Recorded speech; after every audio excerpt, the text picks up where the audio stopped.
ہر قسم کے روحانی جسمانی مسائل اور وظائف کے لیے پیر اقبال قریشی چینل کو سبسکرائب کریں۔ باللہ من الشیطان الرجیم، بسم اللہ الرحمن الرحیم۔ آج ہم نے قرآن حکیم کی چند صورتیں جو تراویح میں 13ویں پارے سے 14ویں پارے تک مکمل کی، جن میں ایک سورہ رعد ہے، اور یہ بہت ہی فضیلت والی صورت ہے۔ رعد اس بادل کو ساتھ جو بجلی کڑکتی ہے اور بادل جو آواز نکالتا ہے اور گرجتا ہے، اس کو رعد بولا جاتا ہے۔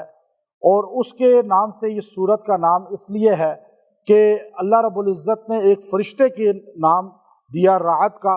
اور وہ بادلوں پر ڈیوٹی کرتا ہے۔ اب جب انسان بادل کی گرج سنے اور طوفانی بارشیں ہوں یا زلزلے یا طوفان آتے ہوں تو سورہ رعد کو کثرت کے ساتھ تلاوت کرے تو اللہ تبارک و تعالیٰ جو ہے اس عذاب سے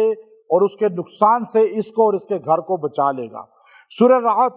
جس گھر میں لکھ کر لٹکا دی جائے وہاں پر کوئی آفت نہیں آئے گی، جیسے زلزلہ آتا ہے یا طوفان آتے ہیں یا اسی طرح سیلاب آتے ہیں یا اور بھی کوئی نقصان آتا ہے، شارٹ سرکٹ ہو گیا، جل گیا یا آگ لگ گئی، اللہ تعالیٰ اس گھر کو حفاظت میں لے لیتا ہے۔ اور جب انسان کو زندگی کے اندر جو ہے بہت ہی زیادہ مسائل پیدا ہو جائیں اور پھر اس کے گھر میں جو ہے ہمیشہ پریشانیاں ہی رہیں، تو سورہ رعد کو روزانہ 7 دن تک ایک بار پڑھے اور پانی پہ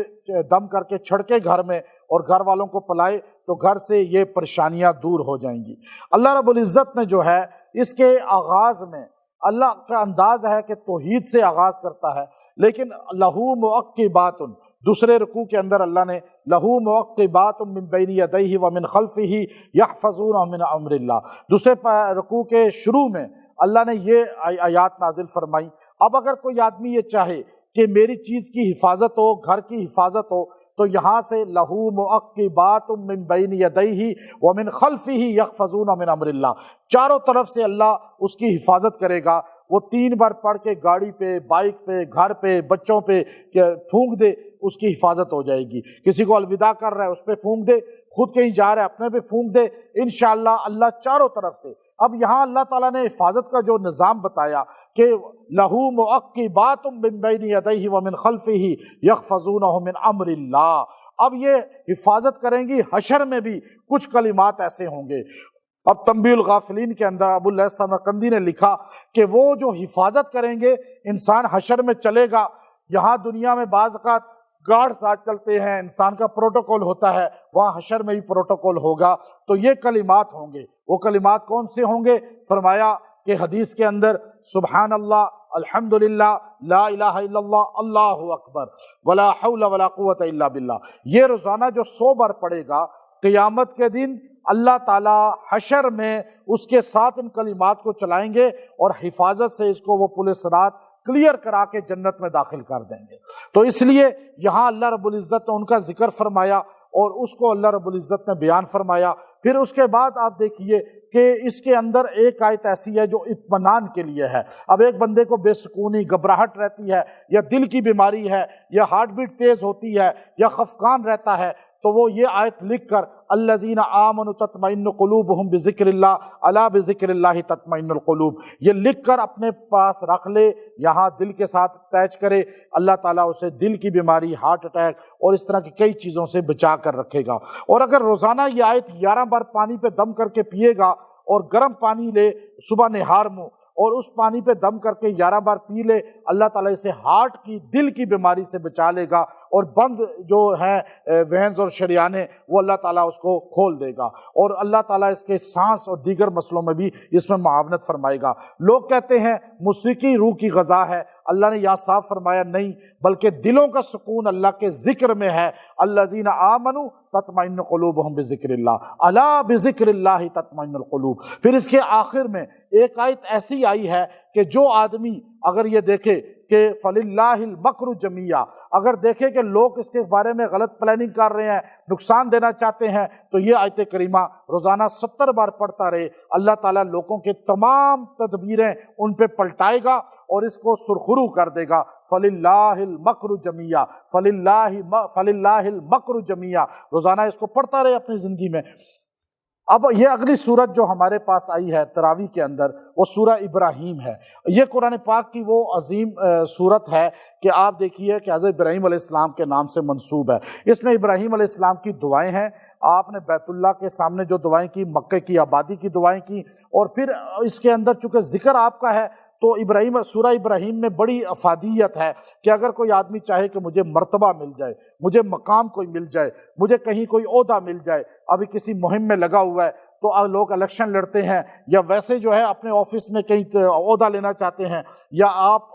کسی اور ماحول معاشرے میں کسی جگہ اپنا منصب لینا چاہتے ہیں، تو سورہ ابراہیم کو روز ایک بار 11 دن پڑھ کے دعا کریں۔ سورہ ابراہیم اگر لکھ کر پاس رکھی جائے گی تو جہاں بندہ جائے گا لوگ اس کو عزت دیں گے، فوقیت دیں گے، اور اس کو شان اور منصب ملے گی۔ اگر انسان جو ہے وہ دیکھے کہ میرا رتبہ نہیں ہے، معاشرے میں عزت نہیں ہے، لوگ قدر نہیں کرتے، عزت اور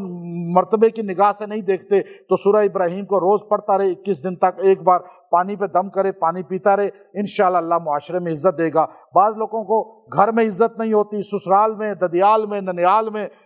بعض کو باہر عزت ہوتی ہے، گھر میں عزت نہیں ہوتی، گھر میں عزت ہوتی ہے، باہر عزت نہیں ہوتی، ایسے بہت سے لوگ ہیں۔ اب جو آدمی بیوی خاوند کی عزت نہ کرتی ہو، خاوند بیوی کی عزت نہ کرتا ہو، تو سورہ ابراہیم ایک بار دم کر کے ان کو پلائیں اور 11 دن تک پلاتے رہیں۔ اگر پلا نہ سکیں تو پڑھ کے ان کے لیے دعا کریں، اللہ ان کے دل میں آپ کی عزت اور منصب ڈال دے گا۔ سورہ ابراہیم کے اندر جو ہے اللہ رب العزت نے جہاں اور بہت سی اہم چیزیں ہیں، لیکن چونکہ ہم نے مختصر بتانی ہوتی ہے تو اس میں ایک جو ہے اللہ تعالیٰ نے کشجرۃ طیبہ، اللہ نے ایک درخت کا ذکر کیا جو طیب ہے، پھر ایک کا ذکر کیا جو خبیث ہے، خبیث درخت اور طیب درخت، اصلھا ثابت وفرعھا فی السماء۔ اللہ نے جو طیب ہے، اچھا درخت ہے، اس کا کہا اصلھا ثابت، اس کی تخت سرا تک جا رہی ہیں، اس کی جو بیس ہے، جو اس کی جو ہوتی ہے نیچے، جو اس کی جڑیں ہوتی ہیں، اور فرعھا فی السماء، اس کی جو اوپر ٹہنیاں ہیں وہ آسمان تک جا رہی ہیں۔ پوچھا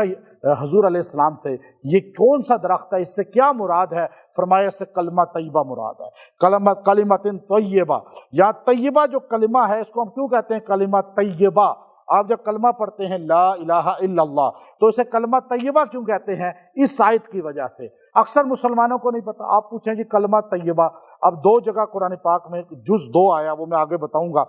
کلمہ کو ہم طیبہ اس لیے کہ آپ کلمہ طیبہ سنائیں تو ہم کہتے ہیں کلمہ طیبہ کیوں کہتے ہیں آپ؟ تو یہاں اللہ نے کہا کلمۃ طیبہ کشجرۃ طیبہ اصلھا ثابت وفرعھا فی السماء، یعنی کلمہ طیبہ اتنی بیس ہے کہ اس کی جڑیں اتنی مضبوط ہیں کہ زمین کے نیچے تک ہیں کہ اسے کوئی ہلا نہیں سکتا، اور اس کی بلندی اتنی ہے کہ آسمانوں تک ہے۔ اور اب دیکھیے کہ اصلھا ثابت، جو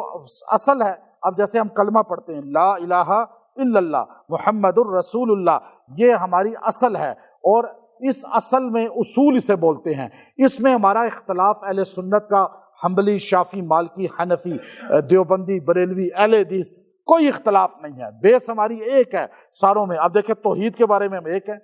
5 نمازوں کے بارے میں ایک ہیں، جماعت کے بارے میں ایک ہیں، 30 پاروں کے بارے میں ایک ہیں، حج کے بارے میں ایک ہیں، عمرے کے بارے میں ایک ہیں، زکوٰۃ کے بارے میں ایک ہیں، روزے کے بارے میں ایک ہیں، جمعہ نماز کے بارے میں ایک ہیں۔ ہمارا کوئی اختلاف ہے بتائیں؟ کوئی نظر آتا ہے آپ کو؟ فروعی، فرعھا فی السماء، فرو کہتے ہیں اوپر کو، اس میں اختلاف 1400 سال سے ہے اور رہے گا۔ اصل جو اختلاف ہے اصول، وہ جب اختلاف آپ کا کسی سے ہونا، اسے کہتے ہیں اسلام اور کفر کا، پھر آپ کی راہیں جدا ہیں۔ ہماری ان سے راہیں جدا ہو ہی نہیں سکتی، نہ بریلوی کی دیوبندی سے،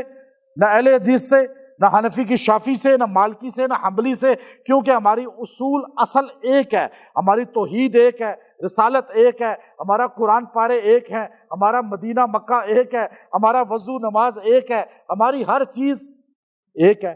اب لیکن ہمارا اختلاف ہے ان سے جو ابو بکر کو نہیں مانتے، جو عمر کو نہیں مانتے، جو تراویح کو نہیں مانتے، جو قرآن کو نہیں مانتے، جو سیدہ عائشہ کو نہیں مانتے، جو وضو کو شروع ہاتھوں سے کلی سے نہیں کرتے، تو وہ تو ہمارا بیسک اختلاف ہے نا، اس سے ہم جوڑ نہیں ہو سکتا، باقی سب سے جوڑ ہو سکتا ہے۔ آپ بات سمجھے ہیں؟ ہم یہ چھوٹی چھوٹی باتوں میں نہیں پڑھتے کہ تم یہ ہو تم یہ، میں آپ کو بڑی اہم بات بتا رہا ہوں، انٹرنیشنل بات بتا رہا ہوں، جو قرآن کی بات ہے۔ ہمارا بیسک اختلاف صحابہ سے آج تک امت میں حنبلی، شافعی، مالکی، حنفی میں نہیں ہے۔ فروعی اختلاف، ہاتھ یہاں باندھنا، ادھر باندھنا، آمین اونچا آہستہ کہنا، یہ فروعی اختلاف، چھوٹا اختلاف ہے، اس اختلاف سے کفر اسلام نہیں ہوتا۔ اب کلمہ طیبہ، کلمہ اصل و ثابت و فرع، میں نے آپ کو بتا دیا فروعی اختلاف یہاں سے نکلا ہے اور اصولی اختلاف یہاں سے نکلا ہے۔ پھر کلمہ طیبہ جو پڑھے، آپ کو اگر دنیا کی کوئی پریشانی ہے، آپ کلمہ طیبہ تسبیح لیں 100 دانوں کی، بڑا اہم عمل بتا رہا ہوں، یہ ایک اللہ والے نے مجھے 25-30 سال پہلے بتایا تھا اور اس کا فائدہ آج تک مجھے زندگی میں مل رہا ہے۔ تو آپ اس کو یوں پڑھیں، کلمہ پڑھیں لا الہ الا اللہ، لا الہ، 100 دانے پورے کریں، لیکن آپ 33 دانوں کے بعد ایک ایکسٹرا دانہ ہوتا ہے، وہاں جا کے آپ نے کہنا ہے محمد الرسول اللہ، پھر کہیں لا الہ الا اللہ، لا الہ الا اللہ، لا الہ، پھر 33 دانوں کے بعد کیا کہیں گے؟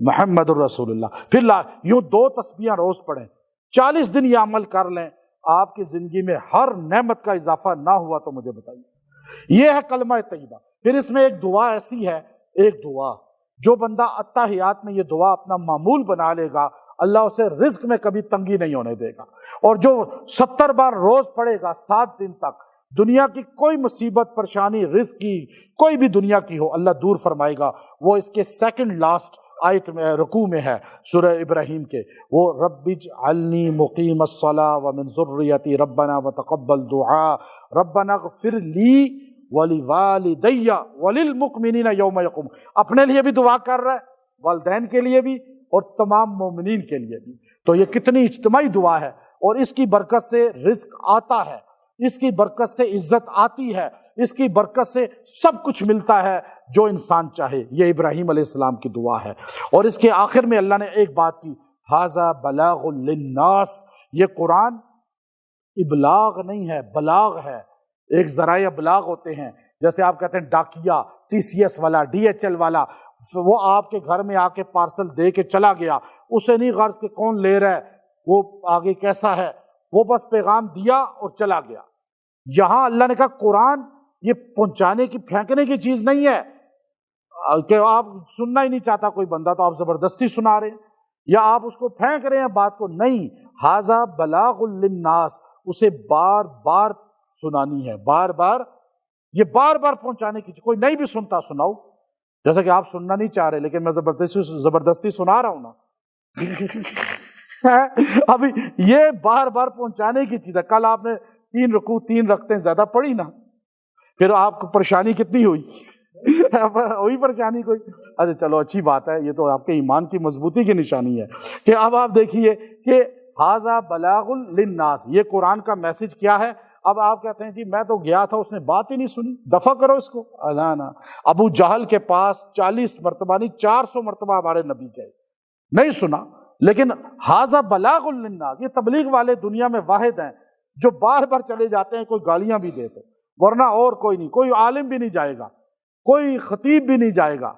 کوئی شیخ الحدیث نہیں جائے گا، لیکن تبلیغ کا ایک جاہل آدمی صرف وہ تبلیغ میں گیا تو وہ جائے گا ہر بندے کے۔ اور لوگ کہتے ہیں یار پاگل ہو گئے ہو، تم کیا میرے پیچھے پڑ گئے ہو؟ اس کو کیا پتا، وہ بیچارہ قرآن حدیث نہیں جانتا، خالی اس نے بزرگوں سے سنا کہ تبلیغ کرو، لوگوں کو بتاؤ، تو اب وہ بیچارہ، لیکن اس کو کون بتائے دوسرے بندے کو کہ یہ قرآن کا حکم ہے، ھذا بلاغ للناس، ھذا بلاغ للناس، یہ پیغام ہے۔ اور علامہ سرخسی فرماتے ہیں اگر قرآن پاک کا کوئی ٹائٹل ہوتا، ٹائٹل جو ٹائٹل پہ نام ہوتا ہے، جیسے آپ پوری کہانی ہوتی ہے اسی کے بیچ میں سے ایک چیز نکال کے اس کا ٹائٹل نام رکھتے ہیں، تو فرمایا اگر اس کا ٹائٹل نام کوئی رکھا جائے تو اس قرآن پاک کا نام ہوگا ھذا بلاغ للناس، یہ قرآن پاک کا، کہ یہ پیغام بار بار پہنچانا ہے، بار بار پہنچانا ہے، چاہے کوئی سنے یا نہ سنے، کوئی مانے یا نہ مانے۔ آج کون پہنچا رہا ہے؟ ایک تبلیغ والے، اور کوئی بھی نہیں پہنچا رہا، باقی روٹی کھا رہے ہیں، افطاری کر رہے ہیں اور سو رہے ہیں بس۔ اس کے علاوہ آج نمازیوں کا بھی یہ حال ہے، حاجیوں کا بھی یہی حال ہے، اور دینداروں کا یہ حال ہے۔ اگر سارے اس بات کو پہچان لیں، دنیا میں آج 5 ارب کافر نہ ہوتے، آج کافر گھٹتے گھٹتے 1 ارب سے بھی کم ہو جاتے۔ صحابہ نے پہچانا، ہم نے نہیں پہچانا۔ اب آگے سورت، آگے سورہ حجر۔ سورہ حجر ایسی بہترین سورت ہے کہ اگر گھر میں کیڑے مکوڑے ہوں اور موذی جانور ہوں اور بہت زیادہ اندر جو چھپکلیاں، چوہے یہ پھرتے ہوں، تو آپ سورہ حجر کو پڑھ کے پانی پہ دم کر کے گھر میں چھڑکاؤ کر دیں، گھر سے یہ چیزیں نکل جائیں گی۔ سورہ حجر کے اندر ایک تاثیر اور ہے کہ اگر انسان کو کوئی چیز یاد نہ ہوتی ہو یا کوئی چیز انسان کو سمجھ نہ آتی ہو، سورہ حجر پڑھ کے دعا کرے ایک بار ہی تو اللہ تعالیٰ اس چیز کا فہم عطا فرمائیں گے اور وہ چیز یاد بھی ہو جائے گی۔ کوئی بہت سخت بیمار ہے اور اس کو شفا نہیں مل رہی، اس کی بیماری سمجھ نہیں آ رہی، سورہ حجر اس پہ پڑھی جائے 3 دن تک ایک بار روز پانی پہ دم کر کے اس پہ چھینٹے دیں، اسے پلائیں، اللہ اس کو شفا بھی دے گا، اور اگر بیماری علاج والی ہے تو اللہ اس کو واضح کر دے گا، اطباء کو، ڈاکٹرز کو سمجھ آ جائے گی۔ اور اس کے اندر ایک آیت اللہ نے ایسی رکھی ہے، شروع ہی میں اللہ نے قرآن کے بارے میں کہا اِنَّا نَحْنُ نَزَّلْنَا الذِّكْرَ وَإِنَّا لَهُ لَحَافِظُونَ، ہم نے اس ذکر کو نازل کیا، ہم بھی اس کی حفاظت کرنے والے ہیں۔ اب یہ جو ہے اللہ رب العزت نے اس کا خاص، باقی جتنی کتابیں ہیں وہ کتابیں ہیں، انجیل کتاب اللہ ہے، زبور کتاب اللہ ہے، اور اسی طرح جو ہے تورات کتاب اللہ ہے، لیکن قرآن کتاب اللہ خالی نہیں بلکہ کلام اللہ ہے، اللہ کا کلام ہے۔ تورات کی حفاظت ذمہ نہیں، انجیل کا ذمہ نہیں، تو تورات کا ذمہ نہیں، جو ہے زبور کا ذمہ نہیں ہے، قرآن پاک کی اللہ کی ذمہ داری ہے۔ اور اب دیکھیے تورات بخت نصر نے یوں تیس نیس کیا بیت المقدس کو کہ ایک تورات کا نسخہ بھی باقی نہیں بچا، کوئی عالم ان کا باقی نہیں بچا، اور کئی سال گزر گئے، پھر اللہ نے عزیر علیہ السلام کو حافظ اٹھایا، انہوں نے لکھوایا، پھر قوم نے وہی بدبختی کی، اللہ نے لے لی، اور اب تورات کا کوئی نسخہ دنیا میں نہیں ہے، انجیل کا کوئی اصل نسخہ نہیں ہے، زبور کا کوئی اصل نسخہ نہیں ہے، لیکن آج 1400 سال پہلے جو قرآن پاک نازل ہوا وہی صحابہ اکرام نے محفوظ کیا۔ آج تاشقند میں دیکھ کر آیا ہوں، استنبول میں دیکھ کر آیا ہوں، وہی کلام اللہ کا محفوظ ہے۔ اللہ نے کوئی بڑی جماعت نہیں، جتنا بڑا خزانہ ہوتا ہے اس کے لیے آرمی بھی اتنی ہی سٹرونگ اور زیادہ ہوتی ہے، ایٹمی قوت ہے تو اس کے لیے کتنا بڑا انتظام ہے۔ اللہ کا قرآن تو اس سے بڑی طاقت ہے، لیکن اللہ رب العزت فرماتے ہیں پہاڑوں میں بھی نازل کرتا، ایٹم بم سے اتنا نقصان نہ ہوتا جو اس کی حدت سے ہو جاتا، لیکن اللہ نے اس قرآن پاک کی حفاظت کے لیے کوئی بہت بڑی جماعت فرشتوں کی یا بہت مضبوط انسانوں کی نہیں، بلکہ 6 سال کے بچے، 4 سال کے بچے بھی بنا دیے کہ وہ اس کی حفاظت کر رہے ہیں۔ ابھی جو غلطی کرے گا ایک دم پیچھے لقمہ دے گا، کوئی یہ نہیں دیکھے گا کہ یہ بہت بڑا عالم ہے، یہ بہت بزرگ آدمی ہے، وہ کہیں گے تمہاری بزرگی اپنی جگہ، لیکن قرآن سب سے بڑا مقدس ہے، سب سے زیادہ بزرگ ہے۔ تو پتہ یہ چلا اللہ اس قرآن پاک کی حفاظت کر رہا ہے، اور یہ قرآن میں کوئی ایک زیر زبر کی کمی بیشی نہیں کر سکتا۔ اور اللہ پہلے تو 1400 سال پہلے تو اتنا نہیں تھا، آج تو حافظوں کی بھرمار ہے، آج جدھر دیکھیں حافظ ہی حافظ ہیں، آج دنیا میں لاکھوں نہیں کروڑوں حافظ ہو چکے ہیں، تو یہ کروڑوں حافظ قرآن پاک کے سپاہی ہیں۔ پھر عام بندہ بھی سپاہی ہے، کسی نے سورہ یاسین یاد کر لی، کسی نے سورہ رحمان یاد کر لی، کسی نے سورہ ملک یاد کر لی، تو یہ سارے سپاہی اللہ کے بن گئے یا نہیں؟ اب اس میں اللہ رب العزت نے لہا 7 ابواب، ایک بات یہ فرمائی کہ جہنم کے 7 دروازے ہیں۔ یہ آیت کریمہ جو پڑھے گا اللہ اس سے زندگی کی 7 بیماریاں اور پریشانیاں دور کر دے گا۔ لہا، یہ چوتھے رکوع کے آخر میں ہے، تیسرے رکوع کے لاسٹ میں ہے، لہا سورہ حجر کے لہا 7 ابواب لکل باب منہم جزء مقسوم، جہنم، خطمہ، لظہ، سعیر، سقر، جہیم، حاویہ، یہ 7 اس کے جہنم کے درجے ہیں۔ اب ان میں جو 7ویں درجہ ہے منافقین نیچے ہوں گے، اور اوپر یہود جو ہے مشرک ہوں گے، پھر یہودی، پھر نصارہ، پھر مجوسی، پھر یہ سارے اس ترتیب سے ہیں۔ تو اب جو بندہ اس کو روزانہ 11 بار پڑھ کے دعا کرے گا، جہنم کے 7 درجوں سے بھی اللہ بچائے گا، دنیا کی 7 پریشانی بیماریوں سے اسے بچا لے گا، یہ بڑا خاص ہے۔ اور پھر اللہ نے اس کے آخر میں ایک آیت اتاری، حضور پہ بہت زیادہ لوگ پریشانی کرتے تھے اور آپ کو تکلیف دیتے تھے اور آپ کو اذیت دیتے تھے، فاصدع بما تؤمر واعرض عن المشرکین، میرے پیغمبر جو آپ کو میں کہہ رہا ہوں آپ آگے پہنچائیں،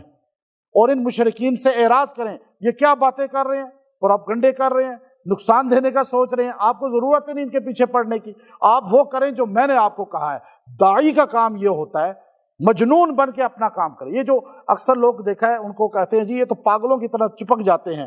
اپنے مشن پہ ایسا ہی ہونا چاہیے بندے کو۔ سرکار دو عالم کو اللہ نے کیا کہا، فاصدع بما تؤمر واعرض عن المشرکین، یا اللہ یہ کافر تو مجھے مارنا چاہتے ہیں، یہ تو مجھے اذیت دینا چاہتے ہیں، اللہ نے کیا کہا، انا کفیناک المستہزئین، میں کافی ہوں آپ کا استہزاء، مذاق کرنے والوں کے لیے۔ یہ کافر یوں گھوڑے پہ سوار ہو رہا تھا، یہ آیت جب آپ علیہ السلام نے پڑھی وہ مشرک ایک دم دھڑام سے نیچے گرا اور اس کی ہڈی ٹوٹی مر گیا۔